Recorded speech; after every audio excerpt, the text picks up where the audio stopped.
हम सॉल्व कर रहे थे बीआरएस के practical questions as per TS Grewal 2022 edition. Let's now look at question number 4. Cash book shows a balance of 12,500, positive balance. On comparing, these are the discrepancies.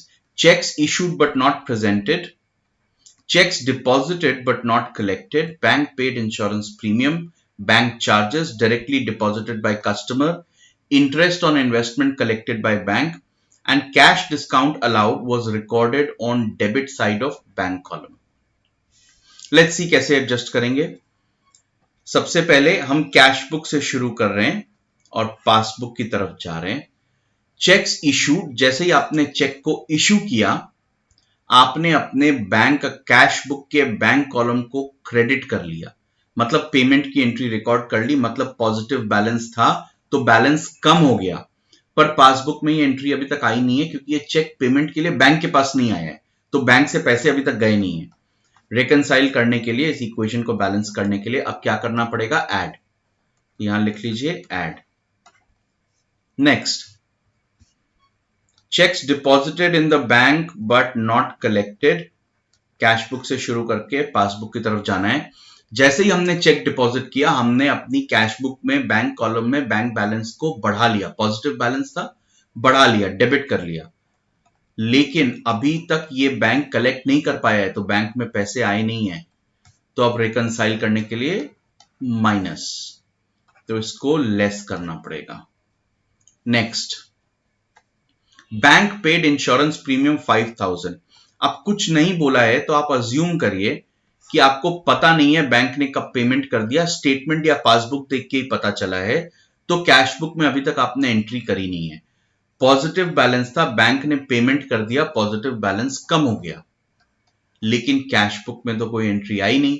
तो reconcile करने के लिए cash book के balance को भी कम करना पड़ेगा, देयरफॉर इसको करेंगे लेस. नेक्स्ट, किसी कस्टमर ने डायरेक्टली आपके बैंक अकाउंट में 8,000 डिपॉजिट कर दिए. डायरेक्टली मतलब आपको नहीं दिए, आपने डिपॉजिट नहीं किया, कस्टमर ने डायरेक्टली कर दिया. तो आपको तभी पता चलेगा जब या तो कस्टमर आपको बताए या फिर जब आप बैंक स्टेटमेंट देखें. तो पॉजिटिव बैलेंस बैंक का बढ़ गया क्योंकि पैसे डिपॉजिट हो गए, पर आपने कैश बुक में एंट्री करी नहीं है. तो जब आप स्टेटमेंट देखेंगे उसके बाद ऑब्वियसली आप एंट्री करेंगे, बैंक अकाउंट को डेबिट करेंगे बाय 8,000, और जिस कस्टमर ने भी दिया है उसको आप क्रेडिट करेंगे. लेकिन ये एंट्री अभी तक आपने करी नहीं है. अभी फिलहाल रिकंसाइल करने के लिए क्या करना पड़ेगा? ऐड करना पड़ेगा.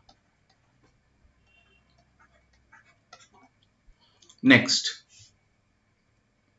Interest on investment collected by bank 2,000.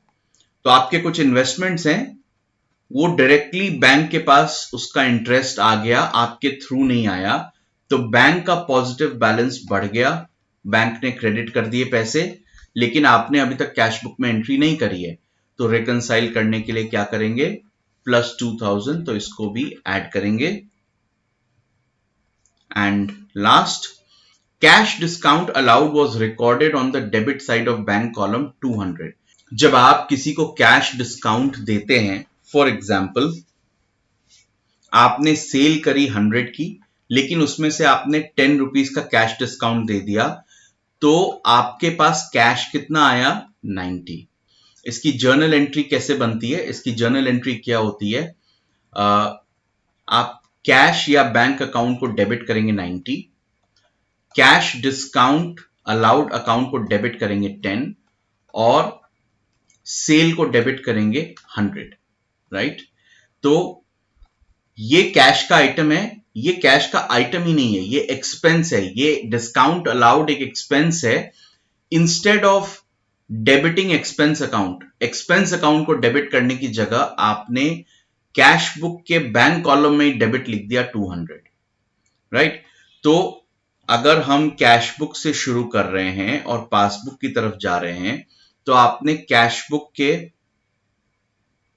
Debit side को 200 से बढ़ा लिया, यानी अपने पॉजिटिव बैलेंस को 200 से बढ़ा लिया, पर पासबुक में तो इसकी कोई एंट्री है नहीं और आएगी भी नहीं, क्योंकि ये तो कैश का आइटम ही नहीं है, ये तो बैंक बैलेंस से रिलेटेड ही नहीं है, तो अभी रिकंसाइल करने के लिए आपको करना पड़ेगा लेस, और ये सारा ऐड लेस करने के बाद आपका सॉल्यूशन ऐसा दिखेगा।